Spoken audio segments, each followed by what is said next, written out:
Hello అండి, నమస్తే. అందరూ ఎలా ఉన్నారు? బాగున్నారా? Welcome back to Varahi D9 channel.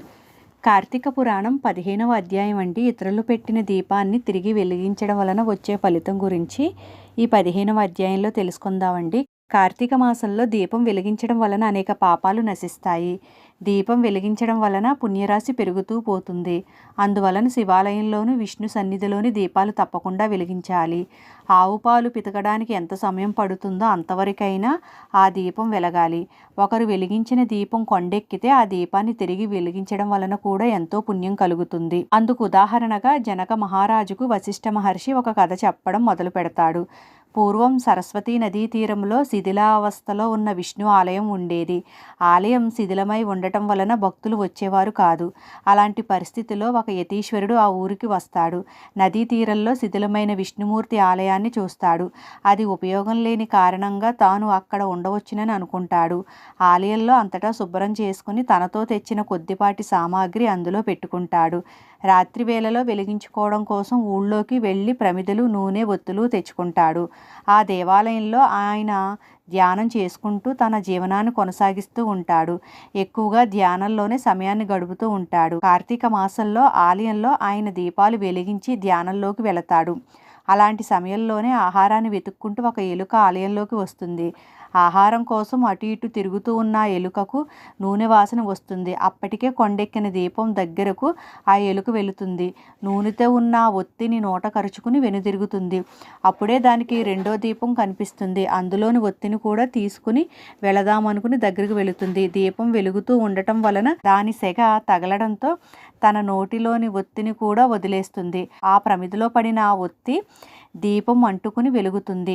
యతీశ్వరుడు వెలిగించిన దీపం కొండెక్కితే తిరిగి ఆ దీపాన్ని వెలిగించిన పుణ్యం ఆ ఎలుకకు వస్తుంది. ఆ పుణ్య ఫలిత కారణంగా ఆ ఎలుక దివ్యమైన పురుషుడి శరీరాన్ని ధరిస్తుంది.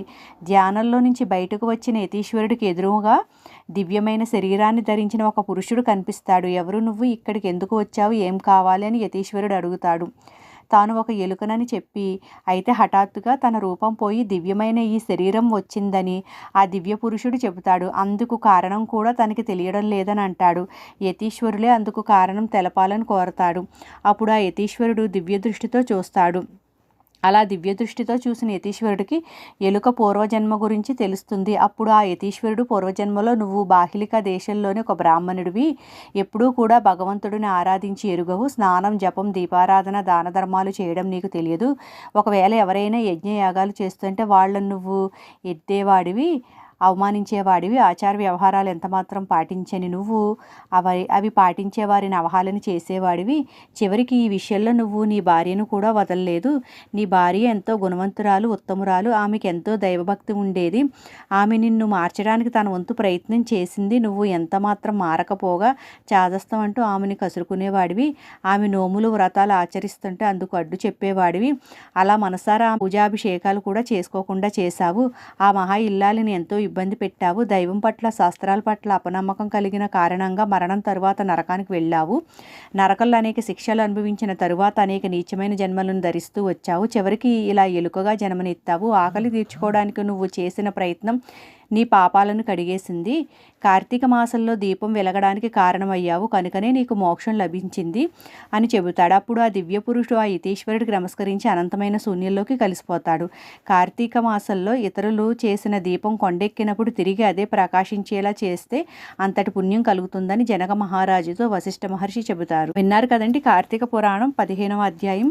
ఇతరులు వెలిగించిన దీపం కొండెక్కి అదే దీపాన్ని వెలిగించడం వల్ల ఎంత పుణ్య ఫలితం వస్తుందో ఈ 15వ అధ్యాయం ద్వారా తెలుసుకున్నాం కదండి. మళ్ళీ మరో వీడియోతో కలుద్దామండి. బాయ్ అండి, థ్యాంక్ యూ. అలాగే మన ఛానల్ ఎవరైనా చూస్తే మన ఛానల్ సబ్స్క్రైబ్ చేయండి. ఛానల్లో ఉన్న వీడియోస్ని మీ ఫ్రెండ్స్ అండ్ ఫ్యామిలీ మెంబర్స్కి అందరికీ షేర్ చేసి వాళ్ళని కూడా మన ఛానల్ని సపోర్ట్ చేసి సబ్స్క్రైబ్ చేయమనండి. ఛానల్ ఎదరికెళ్ళేలాగా నాకు సహకారం చేయండి. ఓకే అండి, మళ్ళీ మరో వీడియోతో కలుద్దామండి. బాయ్ అండి, థ్యాంక్ యూ.